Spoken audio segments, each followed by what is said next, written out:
Jadi materi kita hari ini yaitu stratifikasi sosial dan politik dalam masyarakat. Sebelum melanjutkan materi, Ibu mau bertanya, apakah kalian pernah merasa tidak didengar hanya karena status sosial? Tidak. Nah, ada yang menjawab pernah dan ada juga yang merasa tidak pernah merasakannya. Jadi hari ini kenapa kita penting memahami hubungan antara stratifikasi sosial dan aksesnya terhadap politik. Sebelum kita masuk lebih dalam ke pembahasannya, adapun tujuan pembelajaran kita pada hari ini itu ada 4. Yang pertama, menjelaskan konsep dan bentuk-bentuk stratifikasi sosial.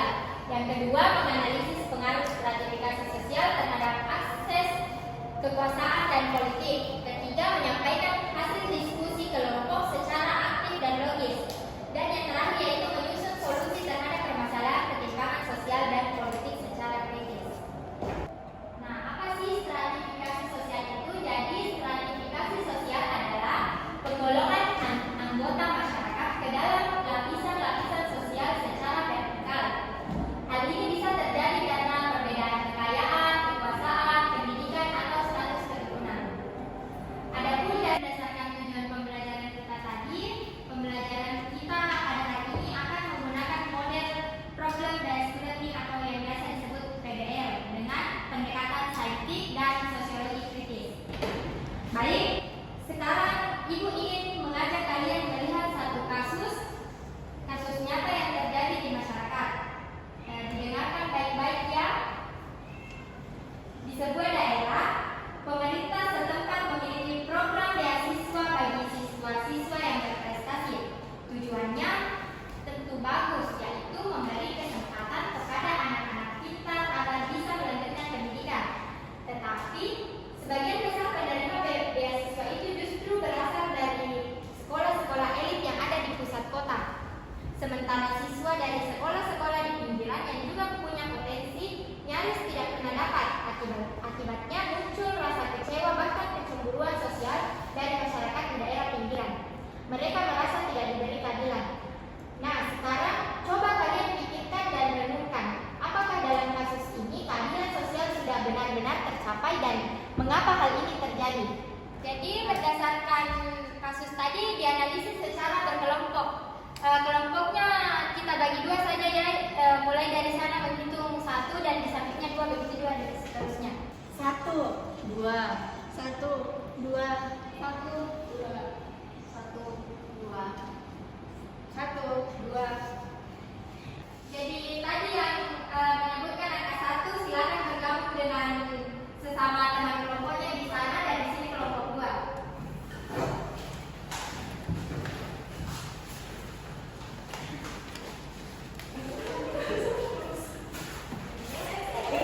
Jadi ini lembar kerjanya dikerjakan ya sesuai dengan pertanyaan-pertanyaan yang ada di kertas.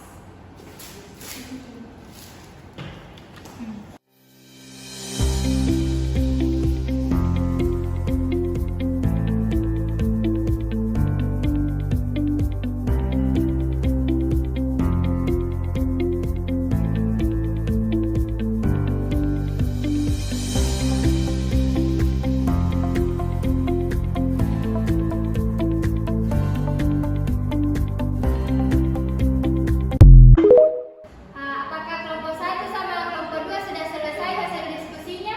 Sudah, Bu. Ya, jadi saya minta satu perwakilan per kelompok mempresentasikan hasilnya di tempatnya saja dan kelompok lain bisa bertanya dan teman-temannya yang tidak mempresentasikan bisa membantu menjawab pertanyaan dari kelompok lain. Saya persilakan kepada kelompok 1. Baik, perkenalkan nama saya Rafazira. Saya perwakilan dari kelompok 1 akan mempresentasikan hasil diskusi kami. Yang pertama itu identifikasi masalah utama. 1. Masalah utama ketidakmerataan penerimaan beasiswa di mana siswa dari sekolah elit mendominasi sementara siswa dari daerah pinggiran terabaikan. Yang kedua, analisis bentuk stratifikasi sosial yang terjadi, yaitu bentuk stratifikasi sosial ekonomi siswa dari keluarga mampu lebih diuntungkan. Baik, itulah tadi hasil diskusi kami. Saya buka sesi tanya jawab.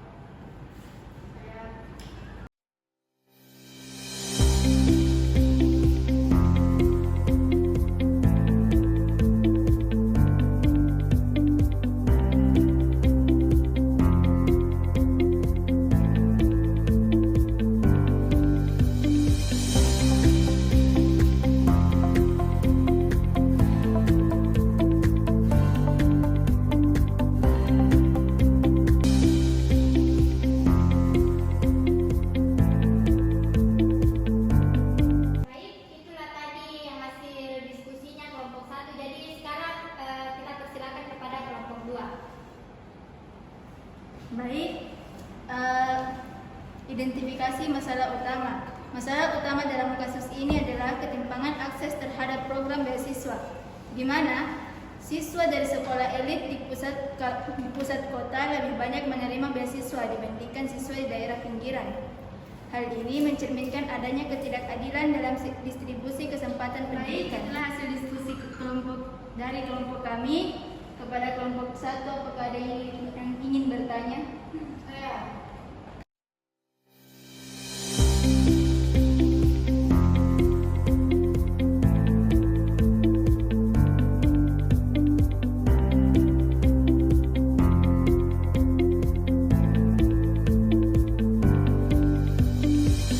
Jadi berdasarkan hasil diskusi dari kelompok 1 dan kelompok 2, pelajaran yang dapat diambil dari contoh kasus yang kita analisis tadi yaitu pertama yaitu keadilan sosial tidak cukup hanya dengan memberikan kesempatan, tetapi juga memastikan akses yang setara bagi semua pihak.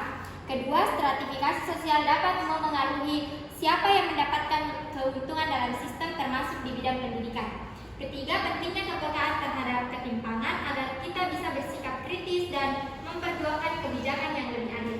Terakhir, sebagai warga negara, kita perlu mendorong pemerataan akses pendidikan agar setiap anak memiliki kesempatan yang sama untuk maju. Jadi, solusi yang adil dan nyata yang dapat kita ambil yaitu pertama, pemerataan kuota beasiswa untuk daerah pinggiran. Kedua, sosialisasi dan pendampingan khusus di sekolah-sekolah terpencil. Ketiga, seleksi beasiswa dengan mempertimbangkan latar belakang sosial siswa. Jadi berdasarkan kesimpulan yang saya ambil tadi, apakah ada yang bisa mengulang kembali pembelajaran kita hari ini? Saya Bu. Ya, silakan Sarah Ulia. Yang pertama itu ada keadilan sosial tidak cukup hanya dengan memberikan kesempatan, tetapi juga memastikan akses yang setara bagi semua pihak. Kedua, stratifikasi sosial dapat memengaruhi siapa yang mendapatkan keuntungan dalam sistem, termasuk di bidang pendidikan. Ketiga, pentingnya kepekaan terhadap ketimpangan agar kita bisa bersikap kritis dan memperjuangkan kebijakan yang lebih adil. Keempat, sebagai warga negara, kita perlu mendorong pemerataan akses pendidikan agar setiap anak memiliki kesempatan yang sama untuk maju. Baik, itu saja kesimpulan dari saya. Ya, berikan tepuk tangan untuk Sarah Ulia. Jadi sebelum pembelajaran kita berakhir, saya akan memberikan tugas tambahan untuk memperkuat pemahaman kalian tentang stratifikasi sosial ini. Jadi tugasnya yaitu coba amati dan tulis satu bentuk ketimpangan sosial dan politik di sekitar tempat tinggal kalian. Demikian pembelajaran kita hari ini. Terima kasih atas partisipasi